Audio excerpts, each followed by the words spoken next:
Là, maintenant, on va arriver sur l'or, sur les petites paillettes.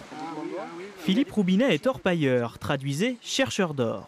Après avoir travaillé 20 ans dans les mines, le voilà désormais professeur d'un jour sur les bords de l'île. Une fois qu'on a tamisé, on va récupérer nos sables dans cet outil qui s'appelle une bâtée. Au départ, on ne voit rien. Le but est très simple. L'or est très dense, très lourd. Donc par brassage successif, on brasse pour que le plus lourd descende vers le fond et on élimine du plus léger en allant vers le plus lourd.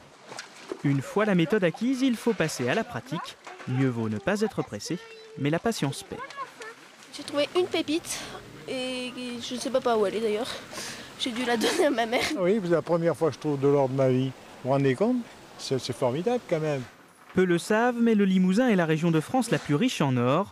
La dernière mine exploitée, celle du Bournais, a fermé en 2002. Elle appartient à un patrimoine qu'il faut savoir préserver.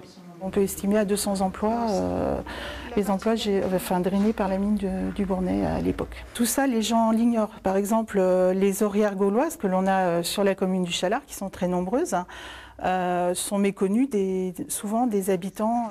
L'exploitation de l'or dans la région remonte au 5e siècle avant Jésus-Christ. Au nord de Saint-Thirier, on compte plusieurs centaines d'orières comme celle-ci. C'est là que les Gaulois trouvaient le précieux métal. Tout l'or du district de Saint-Thirier est dans du quartz.